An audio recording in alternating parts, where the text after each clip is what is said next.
feel fat today, and now you feel fat today also.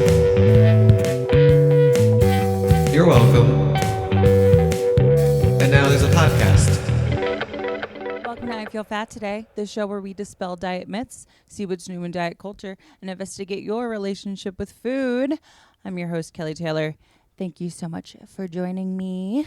It's a solo episode, people. It's me and you and my sunglasses. Am I ripping off Gabby Windy? Maybe I'm ripping off Gabby Windy with my sunglasses as I podcast. But you know what? These are prescription. So,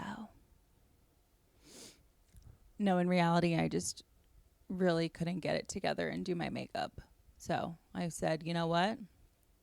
Sunglasses and some lipstick. And I'm regretting the lipstick because I feel like it's going to be all over my teeth.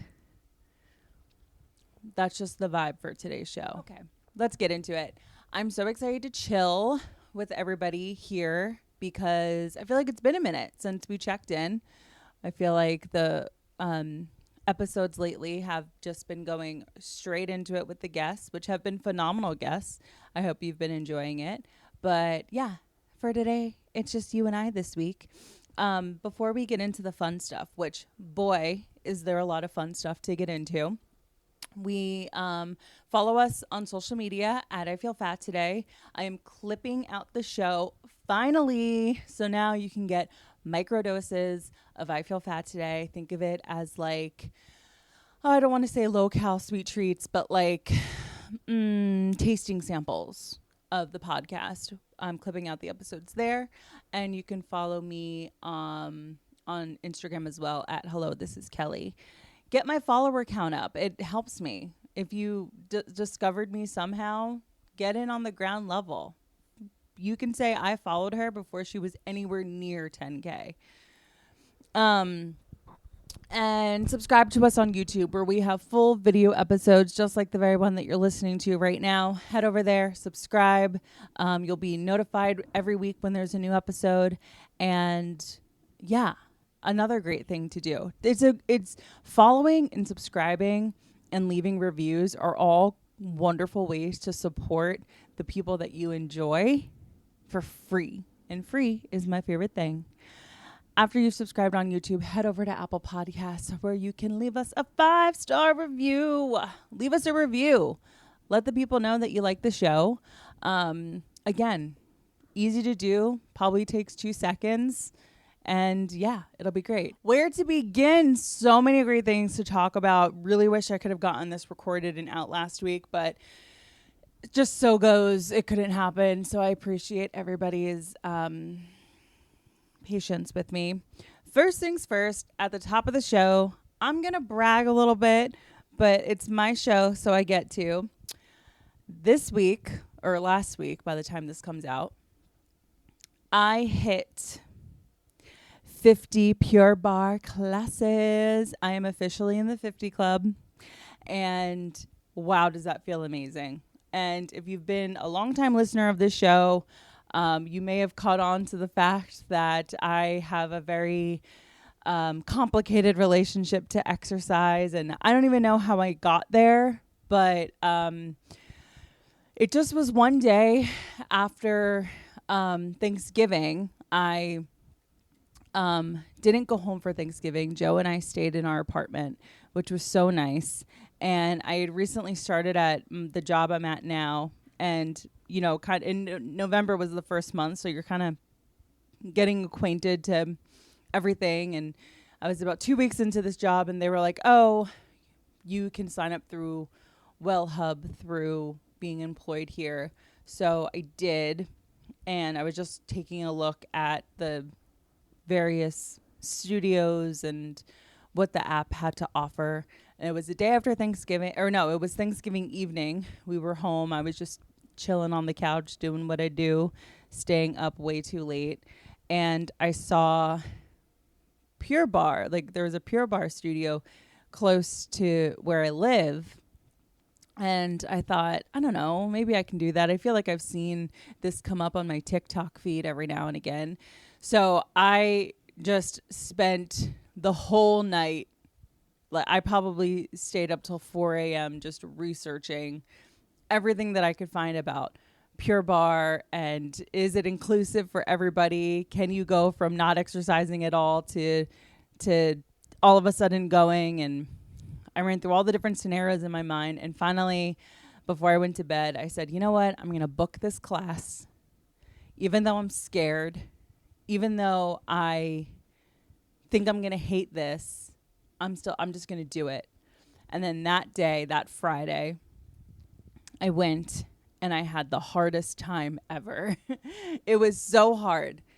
Pure Barre is, I call it, I describe it as Pilates because it's, well, I don't know. I don't think I've actually ever done a Pilates class, but it's all just like calisthenics essentially. It's all using your body. Like there's, some 5 pound at most free weights. I use 3 pound weights, and like one of those resistance bands and one of those small inflatable balls that like aren't even heavy, and you just use that stuff to work out. And it's a lot of like, and then of course there's a bar that you work off of, and it's a lot of standing on your tippy toes and bending your knees, and you don't realize how hard it is to move certain ways, and how if you don't practice some mobility, you just won't have it.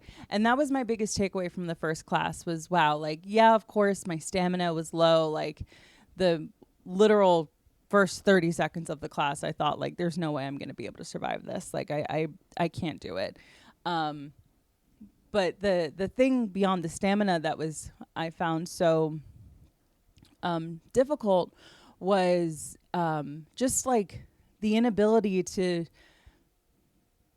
stretch a certain way or like kick my feet up a certain way. And like, it's definitely all things that I took for granted. And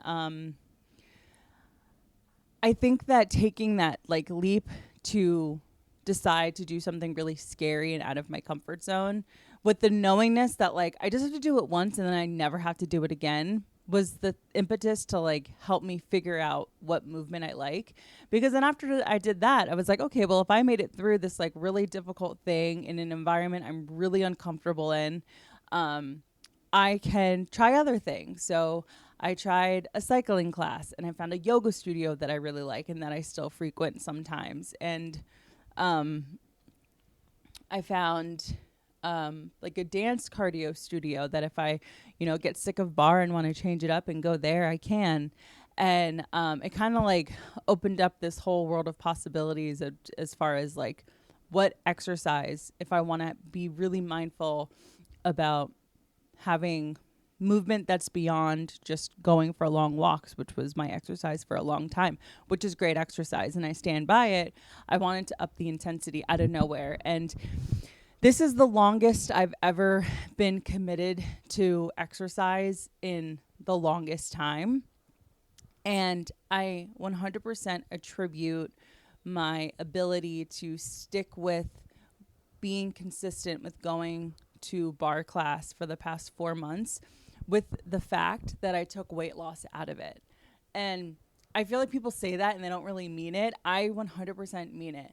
That doesn't say that I don't still get down on myself, that I still don't, look at my body in the mirror and like wish things were different or felt really good about it or felt really bad about it. It's a complicated thing. But truly, it's the first time I went into exercise where I'm not weighing myself obsessively, where I'm not tracking every single morsel of food that goes into my mouth. And I totally understand and empathize and respect that if that's your journey that you're on, if you're on a weight loss journey and like you want to take those strict measures and that works for you, that's awesome. And I honestly wish I had that ability. For me, if I go anywhere near tracking, it will completely derail me because I just get obsessed with it. It's like, how someone that's an alcoholic can't drink? I can't track my food. And I know that sounds ridiculous, but I do enough mental tracking as it is. Like literally I know the the caloric value of things just from years and years and years of dieting the entirety of my life. So I'm already dealing with that. Not dealing with that, but I'm already having that going on in the back of my head that I will completely, the reason why I feel like people say that and then it doesn't, you don't really explain it. The reason why tracking is such a slippery slope for me is, for one, when it comes to tracking my calories, if I eat something that will go past like the daily intake that I'm supposed to have for the day, it's like all of a sudden the signal for the floodgates to open, and I have this fuck it mentality where I throw it all. I throw the baby out with the bathwater, and I'm like, okay, well, time to full on binge because I broke my diet or I went over my calories. When in actuality, it's very normal to try to be in a calorie deficit. Let's say your calorie deficit is 2,000 calories, just to have even numbers. I don't know what an appropriate calorie deficit is anymore, but let's say it's 2,000 calories. If I eat my dinner and my dinner ends up putting me at 2,200 calories, that would be something where I'm like, okay, time, like gloves are off. I already fucked up. It's just this idea of like fucking up and needing to start over where I will just, it'll throw me into a binge. And it took years of therapy for me to understand that. So I'm not saying that there isn't a world in which like, I'm not saying I think tracking is a bad thing. Tracking just doesn't work for me. Having said that, I like to have ideas of numbers. I like to have concepts of a plan.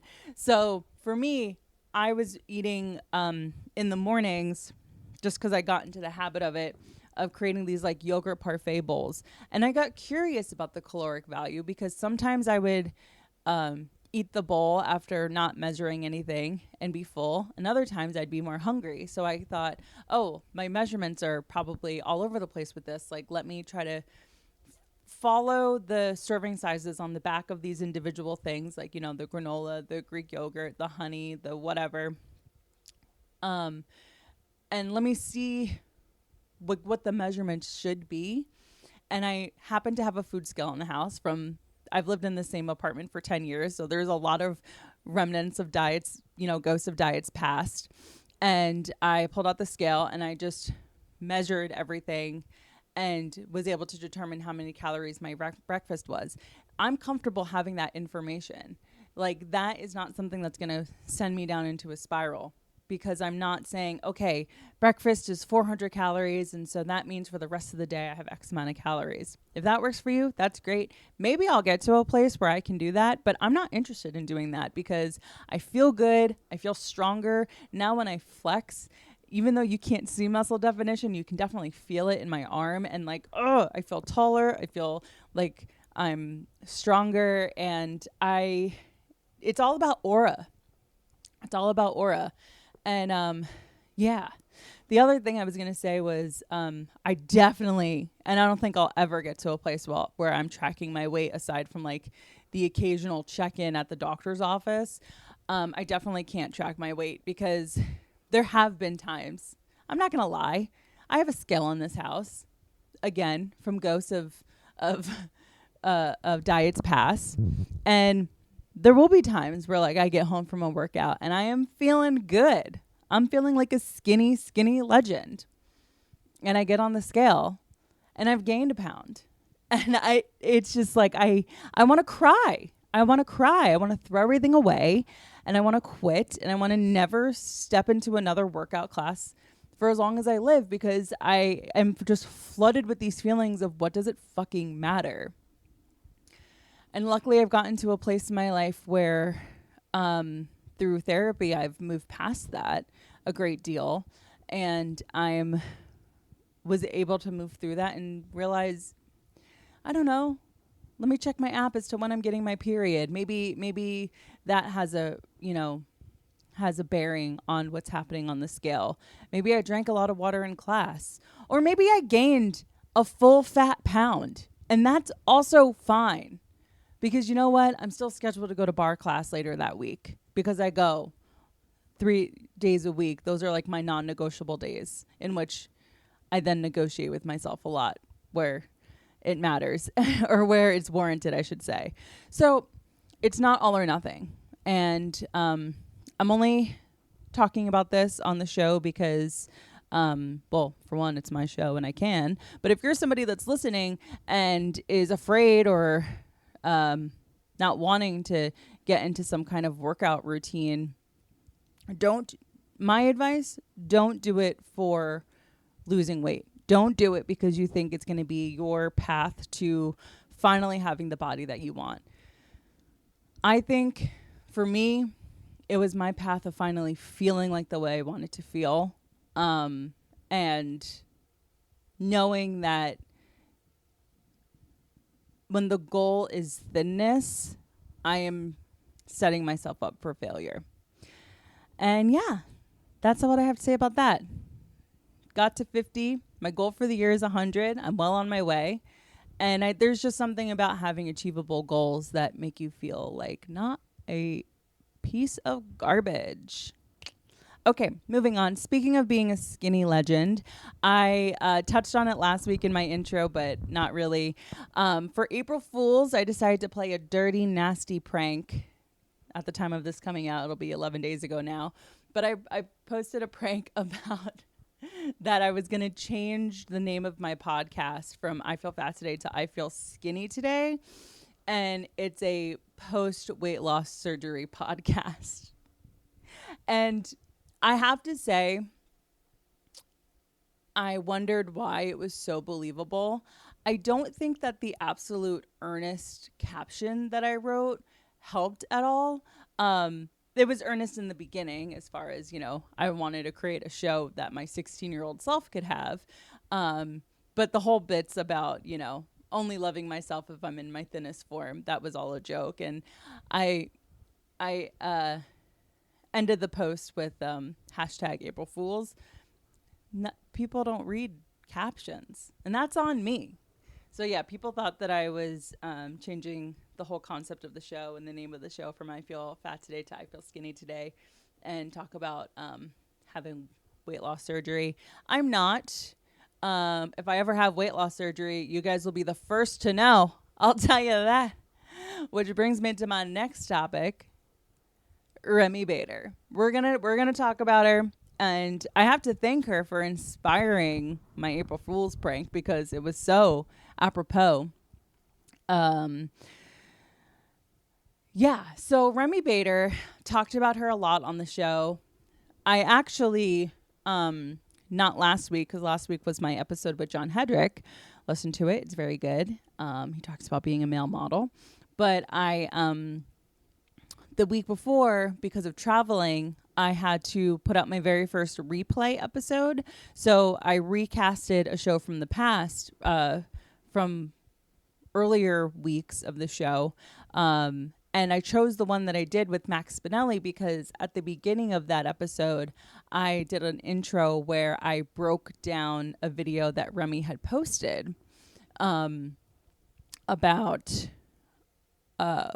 being upset that she was getting bullied online, essentially, and how she wasn't going to be transparent at all with like diets that she does, medical intervention that she may or may not have had.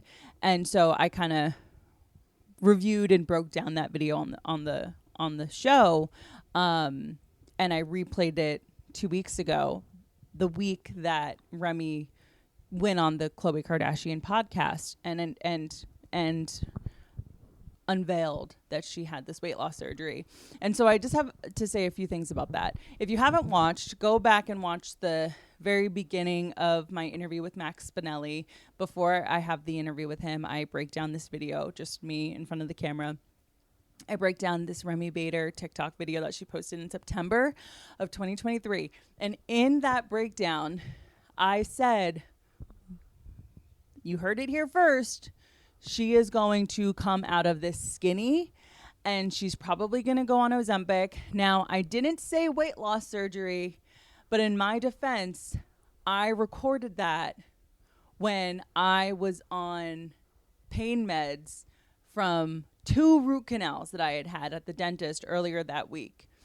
And I was so determined to get the episode filmed that I filmed while I was recovering from that off some pain meds. So that's probably why I didn't think to say that she was going to be getting weight loss surgery, but I did say she probably would be doing some kind of medical intervention weight loss. And that's exactly what happened. And I will say, I think in that video, I had more compassion for Remi than I had initially hearing about her going on Khloe Kardashian's podcast to make this announcement, finally fessing up to having weight loss surgery. I think I had a lot of compassion for her because it's an awful thing. It's an awful thing to be ridiculed for the way that you look. I've already said it before on there.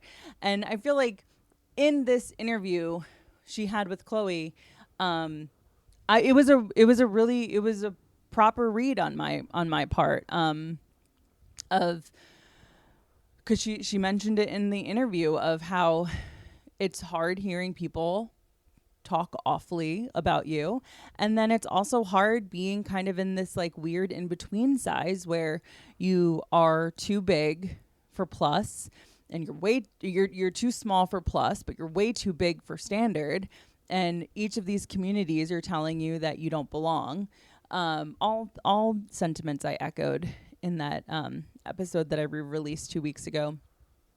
But yeah, so this isn't going to be a full breakdown of the Remi Bader, Khloe Kardashian podcast. I say listen to the podcast. People that recap podcasts are great. That's something you can enjoy. I feel like by now, if you haven't listened to the podcast, or a recap of it, then you're not going to. But this is just my thoughts and feelings on it. So first things first. Remi Bader finally came out with the news of her getting weight loss surgery. But at first I was so annoyed when I heard this. I was so not annoyed. Okay, I wasn't annoyed that she had weight loss surgery.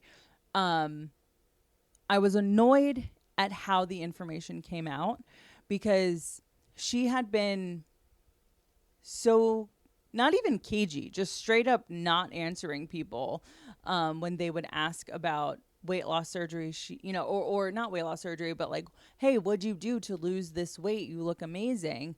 And it's comments on videos of her working out. And I have a problem with her posting videos of her working out and losing a ton of weight because like, that's not realistic. And that's not, you're speaking to a population of people who follow you for better or for worse, and maybe it wasn't your intention for this to be your fan base, but you have a huge fan base of people that follow you, and because they see themselves in you, you mirror their literal physique, and then all of a sudden you're shrinking. But not only are you shrinking, you're posting videos of yourself at a wellness retreat in the Berkshires and and working out in the gym, as if to say these were the steps that I took to make this happen, to have this new physique. And I know you didn't explicitly say that, Remi, but you did. And it was implied. It was implied, but obviously it takes a reasonable person to know that that's not how you lost the weight. You lost the weight through medical intervention, which is also fine. But not mentioning it until now pissed me off because I wasn't able to get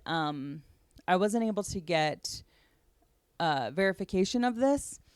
But in the way that the news was released, it felt like it came out primarily on Khloe's podcast and through Self magazine. And when I see something like that, I immediately think, oh, she sold the story. And I don't know if that's true. But I will tell you, if it comes out, if it's known knowledge that she sold the story of how she lost this weight after, a year and a half of people speculating, that pisses me off. It's like it annoys me when people sell their wedding to like People magazine. You know how like Kim Kardashian did that with Kris Humphries? She like sold the wedding to People's magazine so it was exclusive to them. That's what it felt like. And I mean, hey, get your bag, I guess, but it's just like much of people's issues with plus size influencers literally downsizing themselves and then not acknowledging it is because you made money off of people that look to you, and that's not cool. So that's initially why I was mad. I will say, as this goes on, as I continue to record and get my thoughts out, I will become much more sympathetic to Remi, but just have to state up top like how I was feeling and like why I thought it was janky. Okay, so people were speculating, why did she go on Khloe Kardashian's podcast? Also, I do want to preface this by saying my thoughts and opinions that I'm saying now directly into this recorder and into this camera are an amalgamation of 2 weeks worth of TikToks of people giving their opinion on this situation. I do want to say that because it's impossible for me to have an original thought or opinion on this at this point because I've ingested so much content about it. Aside from did she sell the story, because I don't think I came across anyone speculating that. But okay, so why did she go on Khloe Kardashian's podcast? A lot of people online were saying, oh, well, this is just her further, making herself unattainable to people. Like, she was an everyday girl. That's why I followed her. I liked her because I saw myself in her. She seemed normal. She didn't seem like she was elite. Now she's going on Khloe Kardashian's podcast. Why would she do that? It makes perfect sense to me why she would go on Khloe Kardashian's podcast.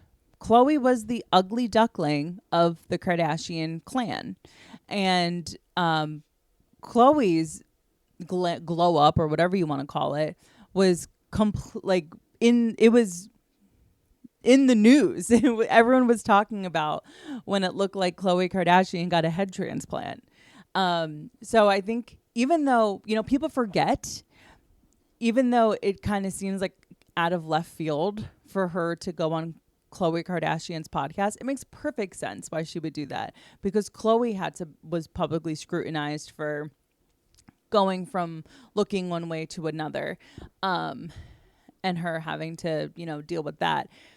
It does feel a bit out of touch because that does feel so long ago. It still was a part of Khloe's life. It still was something that she had to go through. I mean, I can't really cry for a billionaire, but it's, still it makes sense if I was in Remi's head and I wanted to figure out how to get this story out there in the way that would make me the most money. I probably would go on Khloe Kardashian's podcast just because it aligns with people scrutinizing you. And there are also 2 people that were cagey about how they lost the weight. And there's a whole school of thought of people that say she owes you nothing. This is her medical information and that's private. I think that totally plays when you're a private citizen. Remi Bader is incorporated at this point. She is a business. She is a brand. She's an influencer. And I'm not saying that every single influencer owes us the intimate details of what they're into, but if you were the host of a sex and relationship podcast and you talked about topics like polyamorous relationships, I think it would be kind of weird if you yourself, as the host of a sex and dating podcast, was in a polyamorous relationship and didn't you yourself talk about it. So I think that like her weight and her body size was always part of her brand, because she came onto TikTok doing realistic store hauls. And so people that are not in standard sizes could see themselves in clothes worn by somebody that wasn't of a standard size. And listen, you live by the sword, you die by the sword. It sucks that that's what your brand became and you didn't want that to be your brand because you never enjoyed the way that your body looked and you didn't enjoy being in a plus size body. I think that if you had some more transparency about that, which I do think she was transparent about her struggles with being in her body, but to just do a 180, it's what people have an issue with. The other thing that stuck out to me with this podcast, there were moments where I really felt for her and moments where I was so annoyed with her. I mean, it just, I guess that's what I normally I'm usually on people's side or against them, like from the beginning. I really oscillated with Remi with listening to this podcast. The thing that stuck out to me the most, or one of the things that stuck out to me, was her admitting to messaging people before, when she wasn't an online person, about how they lost the weight. So she said, and it was kind of like a throwaway line, but she did say in the interview with Chloe that she understands why people would reach out to her about how she lost the weight, because before she was an online person, she did that. She would see celebrities and influencers that looked one way and now look another. And she would message them saying, oh my God, how did you do that? But then when her own fans did that, she would block them. And listen, I have empathy for her because because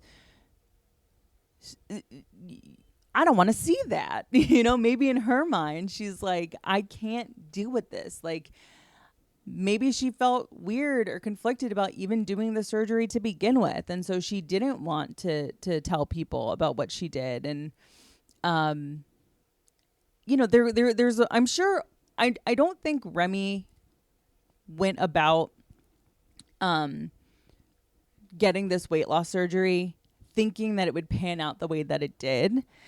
And I don't think she thought about what it would look like if people were messaging her and commenting, hey, you look amazing. How did you lose this weight? The optics of her blocking them, because what the optics are is that you're trying to distance yourself from ever having been a person that lost a lot of weight. It looks to us that you're removing these comments so that we forget, just like how people forget with how Chloe used to be a bigger person. She wasn't, but societally she was. It seemed like Remi was trying to achieve that same thing. And so in reality, she probably was just like, I totally turn into an ostrich with things that I don't want to confront. So it probably was like, okay, delete it. I don't want people asking me because I don't want to think about this. I feel weird about this decision that I made. Maybe that was the reality of it. And I think that's really what it was. But before she came out and said, hey, I had weight loss surgery, this is why I look so different, people could only speculate. And this whole conversation sounds crazy. But again, we're going into a recession. You can't make money off of people and then lie to them. Sorry, your personality is part of your product. So I think you're coming from an immense place of privilege if you think that influencers don't owe that kind of transparency to you.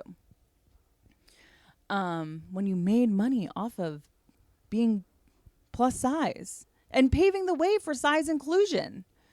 Like going to a Victoria's Secret fashion show and representing. I don't know. I don't want to go off into a tangent. I'm almost done with this. Before I move on to the next topic, because Remi is not going to be my only topic of conversation here. Something that I think that if she had a crystal ball and could go back in time, she said two things that I think would have radically transformed the public's perception of her being in a completely new body.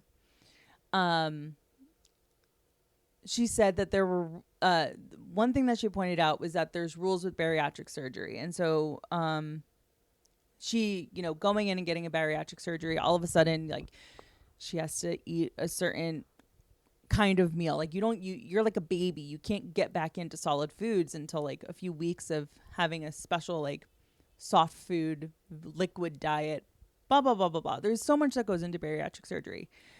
She could have been open and made money off of that. She could have made money off of taking people on her bariatric surgery journey And I feel like now she's been kind of like trying to retroactively post content from when she was really big and initially got the surgery and she was so sick, and was showing how awful it was. And to me, it just kind of looks like you're trying to get people to feel bad for you retroactively by saying like, oh, I got this bariatric surgery. The recovery was freaking awful. And it's like, been there, done that. I don't care. You know what would have been cool if you said, hey guys, I've made the decision to have weight loss surgery.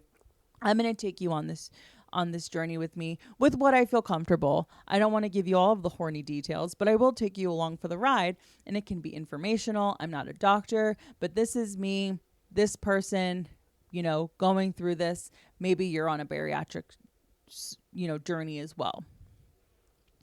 I'm not saying that everyone would have been like, yes, Remi, we're so excited for you, Remi. That's amazing. She would have gotten hate. She would have gotten hate for announcing she's having weight loss surgery before she ever got it. I'm sure I would have an opinion about it. I'm not going to sit here and pretend that the public wouldn't have had an opinion about it.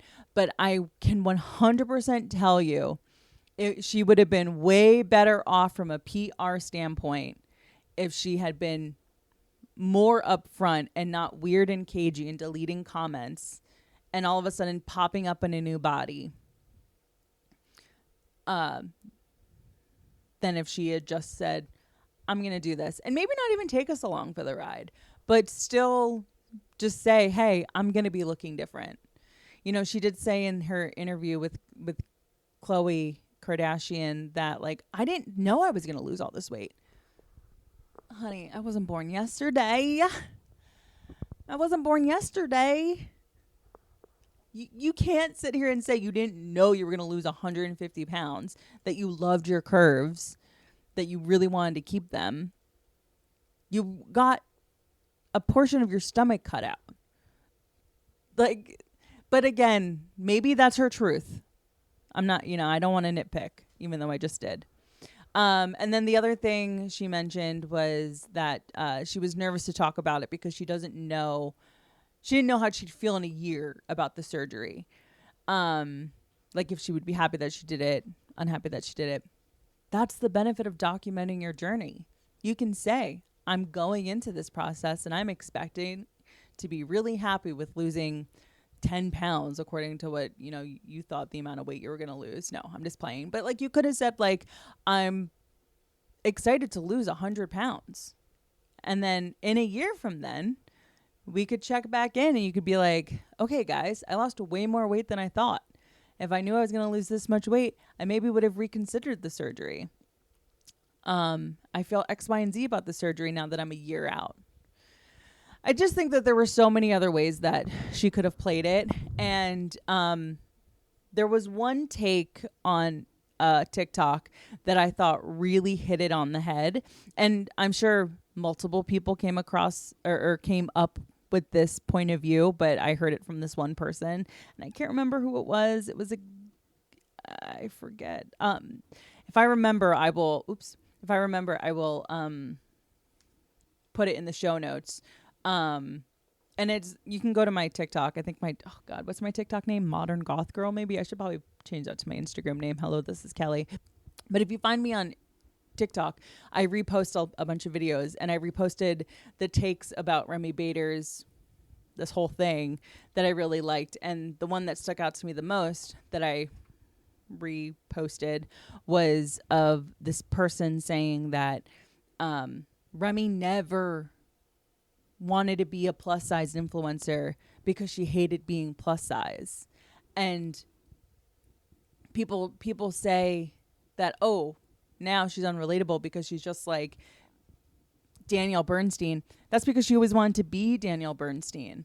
And that's what, and again, I'll say, that's where I think her presence, her voice in the sphere of plus size content could have been so great, because so much of what body positivity is now is you have to love your body. You have to love your body. You have to love your body.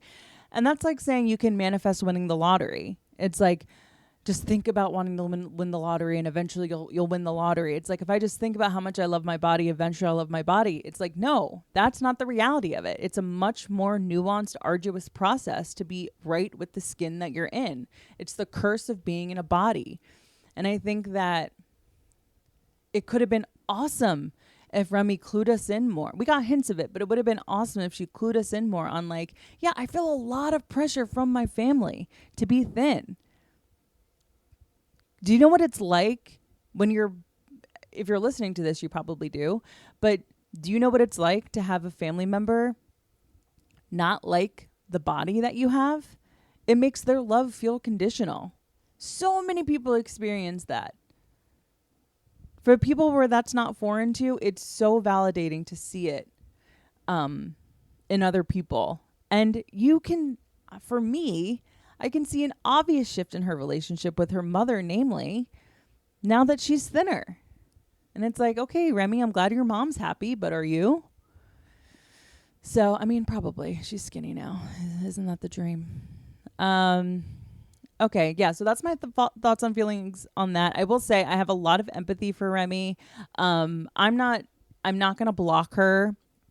However, if you don't fuck with her after this, just as, dollars and cents are currency, so is follower count. And so if you're not down with it, if you don't want to be a part of it, unfollow.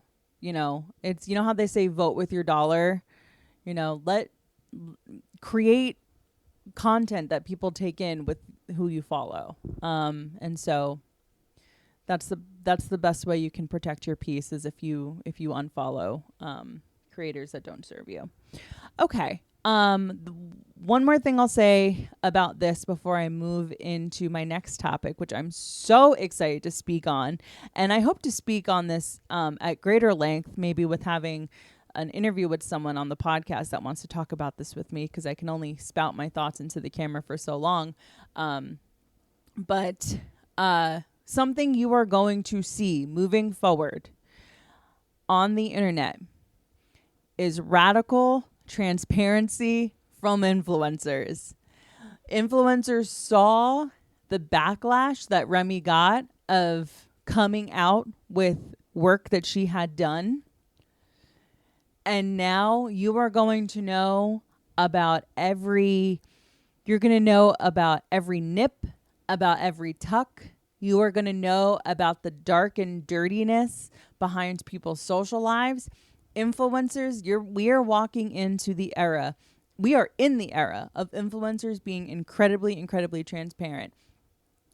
You can't tell me that makeup artist Michaela, what's her name? Michaela Negroni. I can't remember her last name, and I don't have a producer here to look it up for me. But you cannot tell me that Michaela coming out about her husband, poor thing, I do feel bad for her about this. Her husband's in rehab. She would get on the internet and be like, guys, I'm going through a really hard time. Oh, it's been really rough over here, but we're being strong. And she would do her makeup while saying she's going through such a hard time. And everyone in the comments is like, what is happening? You're going through a hard time. All of a sudden, she posts about her husband being in rehab. And honestly, shouts out to her. I think it's awesome to be open about that. So many people deal with addiction themselves or loved ones in addiction. I'm sure it's great seeing an influencer who feel like probably has this glamorous life dealing with something like that.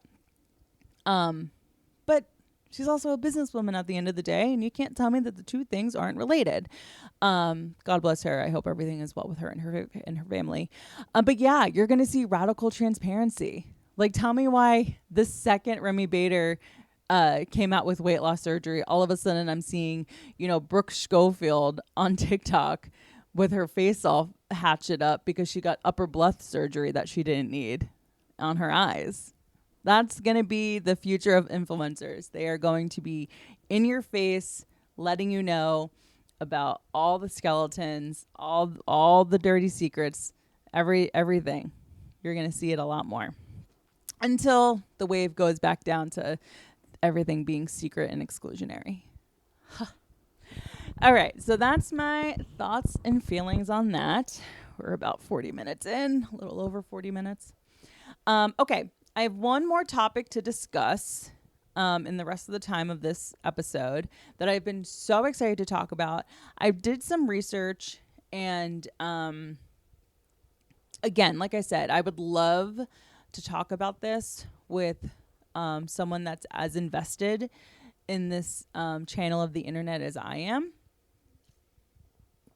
But I'm going to sit here and I'm going to talk to you about SkinnyTok. So SkinnyTok is taking your algorithms by storm. I know it's taking my algorithm by storm. My entire algorithm is SkinnyTok.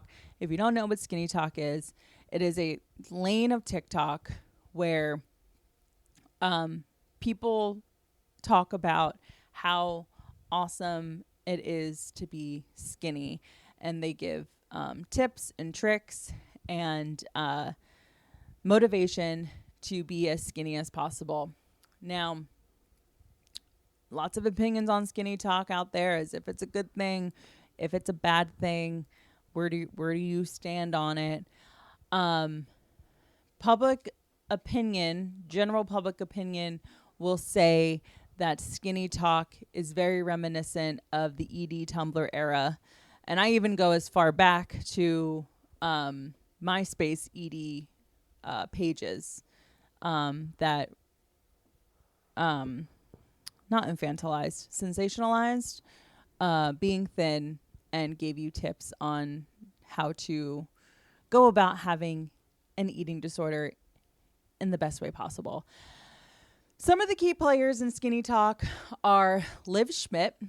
Now, Liv Schmidt, I could do a whole profile on her exclusively for an hour. Liv Schmidt would post what I eat in a days and would share weight loss tips. And from what I noticed, a lot of her what I eat in a days were that they were of very, very small portions. And so one school of thought online is saying that she's just showing what she eats, what to do to lose weight. And there's others that are saying she's promoting eating disorders, because if you're somebody, let's say you're a 14-year-old and you have TikTok like any other red-blooded American 14-year-old, you probably have TikTok, and you're scrolling through and you see a Liv Schmidt video of what I eat in a day, and her what I eat in a day sums up 1,600 calories. You might be so inclined as a teenager to think that's what I should be eating. And that's why people, and why I also believe content like that is dangerous and how it does promote eating disorders. Now, I also believe that that the responsibility is on the consumer to not take in every bit of information that they see online and then have that become the worldview of how they operate through life. But I mean that for 25 and up. Like, I mean that for adults. And there are kids on this app. TikTok is an app for children. And so that kind of, and we forget that because we're adults that are as addicted to it as a 14-year-old, but still. So Liv Schmidt is not even allowed on TikTok anymore. She was banned. And when she initially was banned, she created a new account. And in the bio of the new account that she created following her ban, in the bio it said, "It's not a sin to want to be thin, saving America from obesity one person at a time." Which, I mean, she probably was pissed off for having been banned. So I can understand, that kind of energy behind creating a new account. But it's like, I have no sympathy for the war on thin people. You're just not going to get that out of me if you're trying to come up with this idea that, skinny people are a minority that, sorry, it's a sin to want to be thin. Like, get the fuck out of here. You might be at risk of extinction because you're so thin you might not exist for too much longer, but that's just me being petty. I felt very lucky to really not have Liv Schmidt videos come across my algorithm. She was banned by the time I really caught wind of her, and she no longer has a presence on TikTok. She is very much still on social media though, and I do not recommend going and following her. I do not. You know, she says things that are not cool. You know, she has said at one time, like she would say things like, "When I hang out with my bigger friends, they try to push food on me," and maybe that's her experience because she's in the mind of Liv Schmidt. And a lot of times your reality becomes what you construct it to be. And so when she's with people that she deems bigger, aka people that are not a size 00, in her mind they are pushing food on her when really they're, you know, offering her a little bit of the meze. But in her mind, it's like, oh, they're pushing food on me. When I would come across, if I ever came across a video of something like that, there's a lot of comments that say, yes, my friends do that to me all the time. My bigger friends are always pushing food off on me. And so it validates this person putting that kind of stuff out into the world, as is her right. But it's my right to sit here and critique it. So that's one of the key players of SkinnyTok. Even though she's banned, she's still very much in the talk of SkinnyTok. The other person that has sort of eclipsed her because her account is not banned is this person, Mina Zali. So I would say Mina, for me, sticks out the most as far as being someone that uses shame to push a skinny agenda. She says things like, eat small, be small. So, you know, go to McDonald's and eat half your meal. You can have McDonald's, but you just have to eat half. Or she would say things like she wants to instill being thin into her daughter so that she doesn't get fat. And, you know, she's just this very gorgeous looking woman that posts videos while she's on her 10K a day walks, letting you know about how much better life is when you're skinny. And it's funny because in my mind, I've made up the opinion that SkinnyTok is fuck ass. I don't fuck with SkinnyTok. I think it's toxic. I think it's bad. I think that it breeds an unhealthy culture and relationship to food, and it demonizes food in a very, very sick way.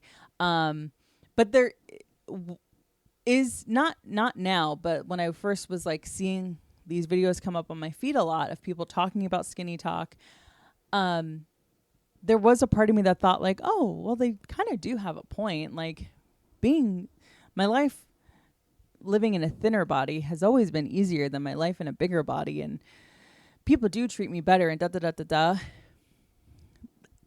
That speaks to the sickest part of your brain. Now, there's this podcast called Celebrity Memoir Book Club,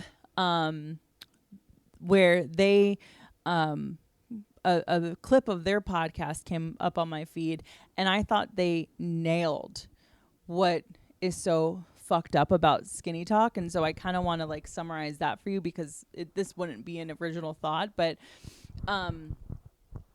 they were talking about how a lot of their feed is coming up in defense of SkinnyTok, and people say that SkinnyTok is just being honest about what it takes to get skinny, and don't you want people to be healthy? But that's not what's happening. It's like fueling the feel good part of your brain that wants to be, you know, that wants to speak to that sickest part of being thin and withering away, and not eating is better than being full and nourished and potentially in a bigger body. It's glorifying thinness. And so they talked about that in this TikTok clip that came up on my feed, and I thought they so wonderfully were able to explain why SkinnyTok is bad. And honestly, seeing a clip like that kind of like snapped me back into reality of like, yes, that's what's wrong with it. And the only times I thought that SkinnyTok maybe isn't that bad is when I was thinking how life is quote unquote easier as a thin person. And why is that? Yeah. So the other key player here that I would be remiss to not mention would be Abby Sharp. So Abby Sharp is a dietitian that reviews people's what I eat in a day. And I would say Abby Sharp is an enemy of SkinnyTok. And she is somebody that I never understood why. At all the comments, all of the I've seen so many videos of people like mad at Abby Sharp, and I never understood why, because anytime an Abby Sharp video came up on my page, it was just a video of her reviewing people's what I eat in a day. And so let's say somebody, and it's of people of all genders, shapes, and sizes. It's not particularly thin people. It's not particularly fat people.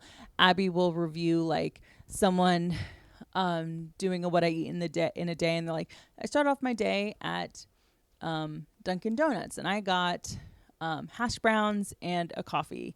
And Abby will pause it and say, totally love going to Dunkin' Donuts for breakfast. I need my coffee in the morning too. I would say that to really beef this breakfast up, try getting one of their wake up wraps, because the protein in the egg will keep you fuller longer. Like, she'll just do shit like that.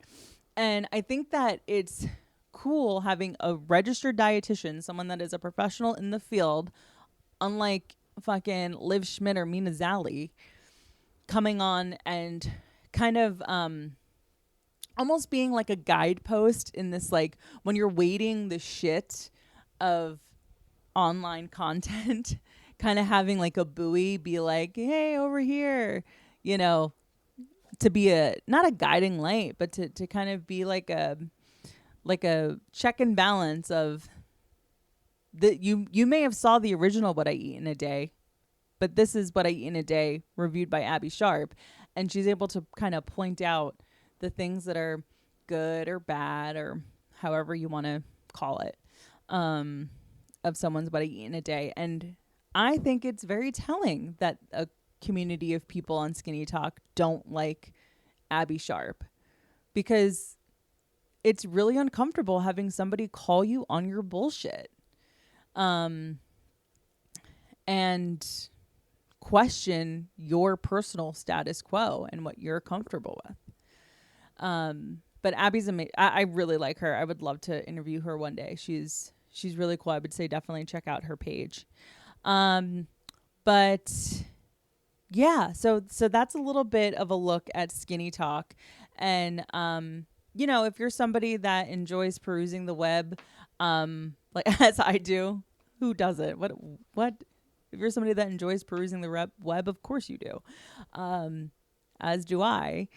SkinnyTok comes up a lot on my page, and I kind of feel like I am the maker of my own madness, because I don't engage necessarily, like leaving comments, besides saying I'm in enemy territory. But I might like, or I might save to a collection for my own record keeping, you know, to talk about on something like this or whatever. And it kind of gets my algorithm to serve me that same shit. Like, I don't hit like I don't want to see. But I do think that if you are triggered, if SkinnyTok doesn't work for you, if it makes you feel bad, if you feel like you're going to be going into some bad behaviors, block that shit. You don't need it from your life. Not good. Bye. Out of here. But yeah. Is there anything else I wanted to say about SkinnyTok? I want to speak a little bit more to them saying skinny is easier than being overweight. I feel like it's hard for me to speak on that, because I'm still deconstructing my own relationship with that and my experience living in the different bodies that I've lived in.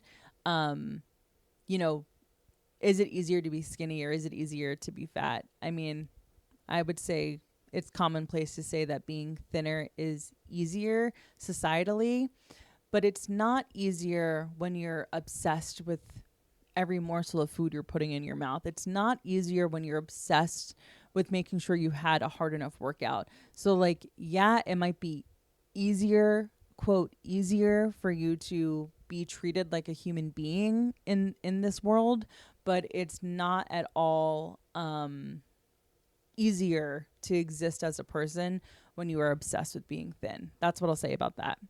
My biggest takeaway from SkinnyTok is that it's shame based motivation. That seems to be very big online, not just on SkinnyTok. There's also a whole channel on the internet of people cleaning their homes and using shame to get you to clean your home. And so shame based motivation is huge online, and I firmly believe in the depths of my soul that it's false, that you need to shame yourself into submission, that it's false that you need to shame yourself into movement. And that is because it is an unsustainable practice. Shame might get you through the door, shame might get you started, but it is not going to keep you going. And it's kind of long, so I'm going to try to speed it up. But I found this really great video online from a nervous system practitioner, whatever that means. Her name on TikTok is Dana Dawsey. I will include it in the show notes so that you can check out her page. But she posted this really, really awesome video on how shame doesn't actually motivate you. So I'm going to play that because it speaks to what I was saying of how shame-based motivation, I don't think it works. It is false that shaming ourselves and punishing ourselves and hating ourselves is what we need to make the changes that we believe that we need to make in order to be human beings worthy of love, security, success, and just general stability. Shaming ourselves never works long term. Shame is really associated with a feeling of paralysis within the body. It also encourages isolation, suppressing feelings, and just generally speaking, hiding from that which is actually going to support us and allow us to make healthy, sustainable changes based out of self-respect and self-love. Shame is also the most prevalent emotion and sensation in the body for people that are deeply stuck in freeze or dorsal vagal shutdown states. This state is the last ditch effort of your nervous system to protect you. So this is literally envision a deer playing dead when it is about to be eaten by a lion or a tiger or something like that. That's what actually happens within your body. Your mind-body connection gets shut down and you go into freeze mode. And then because you have things to do, like all of us, a deadline will cause enough of a stress response in your body, usually to trigger you to go back into the fight or flight response so you can operate from a state of stress in order to meet deadlines, get things done, take care of your kids, so on and so forth. And a lot of people, including myself, bounce back and forth between these two states of shutdown and activation in order to get things done and be able to survive, while shaming ourselves for not being able to stick to things consistently or to not see positive changes in things like anxiety or our depression-related symptoms.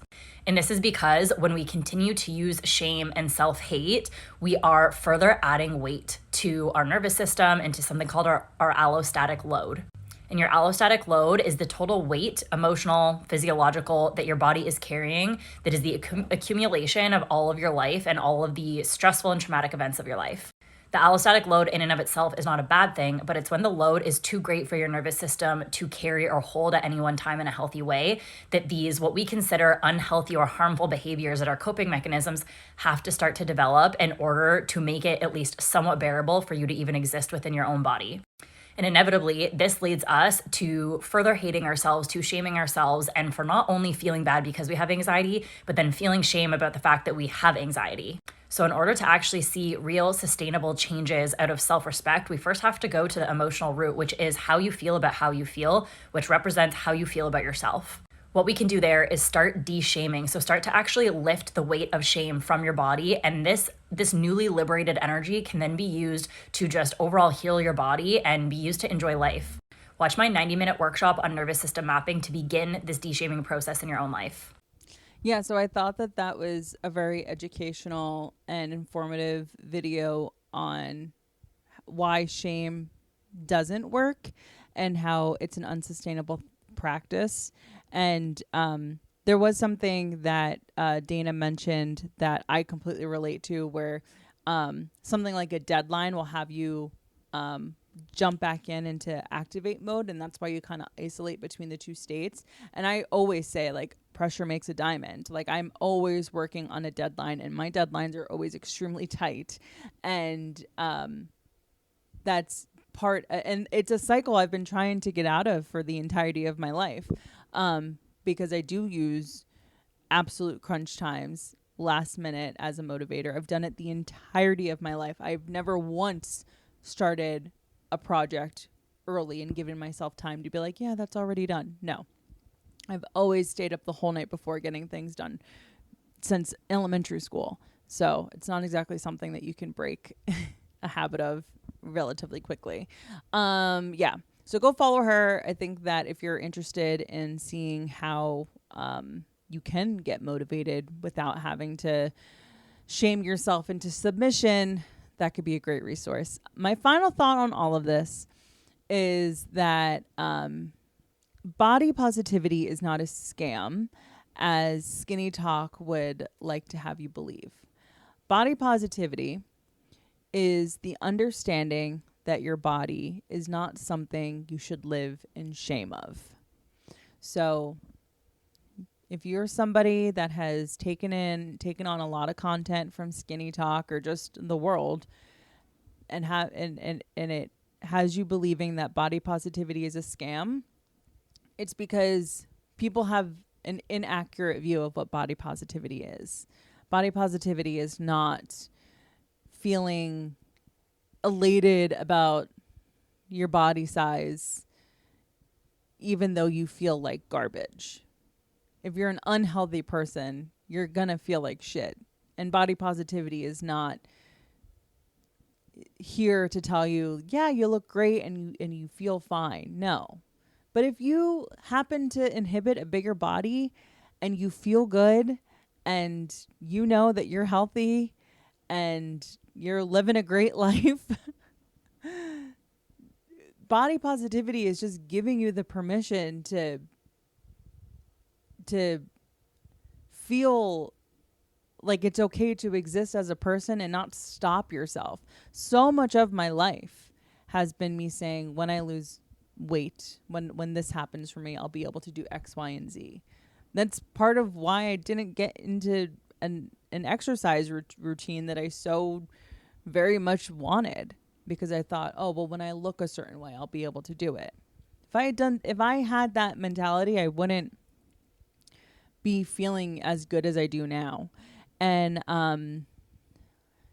I think that there are other concepts that people don't consider, like the concept of body neutrality, which I think is a much more palatable term, or not even a term, a much more palatable idea. And so neutrality is just the idea that you feel negative nor positive about your body. You just exist in it. That I think is more of what am I trying to say? Body neutrality, I think, is something that can work more for people. But SkinnyTok doesn't ever talk about body neutrality. They just talk about how body positivity is a scam.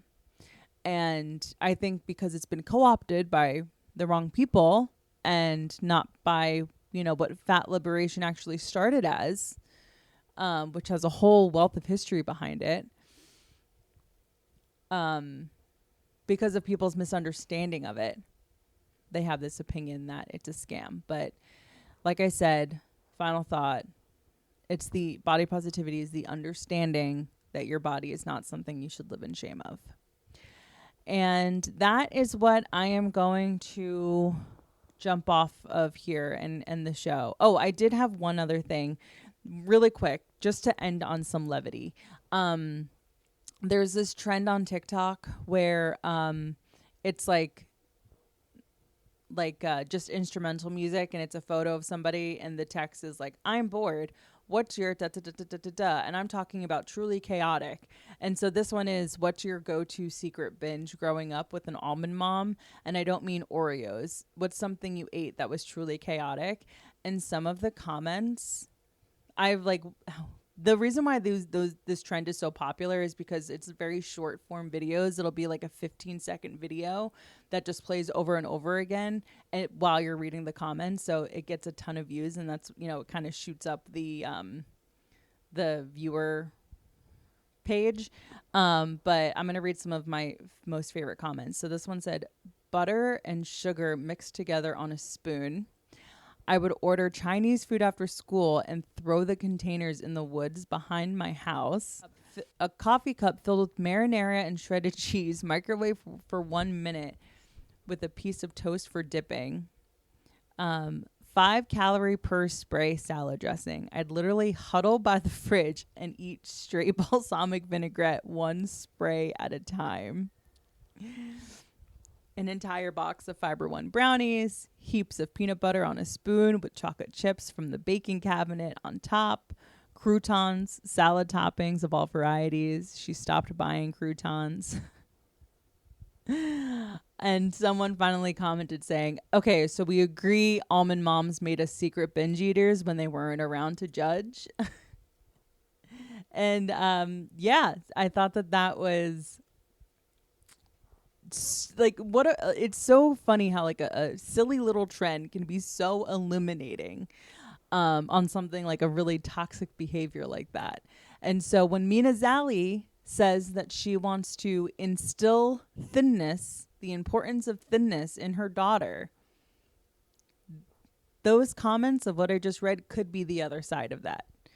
If you don't feel safe to ingest food in your home, you might be creating a behavior in which they feel like they have to do it in secret. So that's why it's not good. I will say that was not a thing in my house. My mom, we had snacks on snacks on snacks. Okay, that's it. I gotta go. It's been too long. Thank you so much for listening. I had a lot of fun filming this episode. I kind of like ranting my thoughts into the microphone, just me. And next week we'll be back with an awesome guest. It's, I say it every week, but this show's awesome and I love it. And thank you for sticking by, man. All right. I'll talk to you next week. Bye.